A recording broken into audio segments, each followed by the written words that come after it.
नमस्कार, आप देख रहे हैं सिलीगुड़ी एक्सप्रेस। आपके साथ मैं सरिता शाह। जलपाईगुड़ी पौरसभा के वार्ड नंबर 7 में आमार पारा आमार समाधान कार्यक्रम की शुरुआत हुई। इस अवसर पर एसडीएम तमजीद चक्रवर्ती और चेयरपर्सन पापिया पाल मौजूद थे।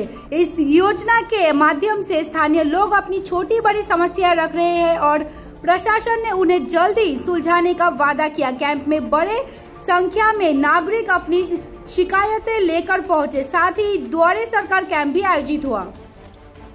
आज के आमादेर पाड़ा आमादेर समाधान अभियानेर कैम्प होच्छे एवं माननीय मुख्यमंत्री निर्देशे এই ক্যাম্পটি অনুষ্ঠিত হচ্ছে।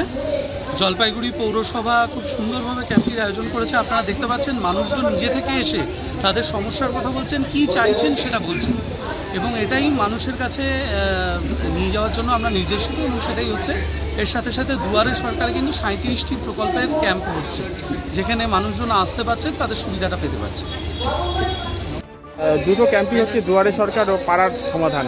আজকে কীভাবে দেখুন, এটা প্রথমে এটাই বলতে হয় যে পশ্চিমবঙ্গ সরকারের একটি যুগান্তকারী পদক্ষেপ আমাদের পাড়া আমাদের সমাধান, এবং যার মস্তিষ্ক প্রসূত এই প্রকল্প তিনি হলেন আমাদের মাননীয় মুখ্যমন্ত্রী মমতা বন্দ্যোপাধ্যায়। তিনি উপলব্ধি করেছেন যে গণদেবতাই শেষ কথা, এবং তিনি দেখিয়ে দিয়েছেন, এর আগেও আমরা দেখেছি দুয়ারে সরকার প্রকল্প, যে মানুষকে আর হয়রানি করে সমস্ত দপ্তরে দপ্তরে গিয়ে তার জুতোর সুতলা খোয়াতে হয়নি। এক ছাদের তলায় বিভিন্ন রকম পরিষেবা এর আগেও দলমত নির্বিশেষে মানুষ সেই দুয়ারে সরকার থেকে তার সুবিধা তারা পেয়েছেন। এবং বর্তমানে তিনি যে প্রকল্পটি নিয়ে এসছেন আমাদের পাড়া আমাদের সমাধান, আজকে 7 নম্বর ওয়ার্ড, যেটা আমি এই ওয়ার্ডের কাউন্সিলর, এবং সেই ওয়ার্ডে আজকে এই ক্যাম্প অনুষ্ঠিত হচ্ছে।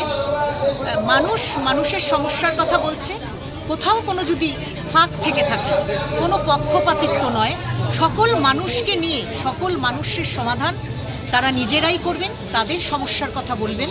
কোথায় জলের সমস্যা, লাইটের সমস্যা, কোথায় কোনো একটি ছোট্ট কালভার্ট খারাপ হয়ে গেছে, সমস্ত সমস্যা খুঁটিনাটি আজকে মনোযোগ সহকারে সেগুলো লিপিবদ্ধ হচ্ছে।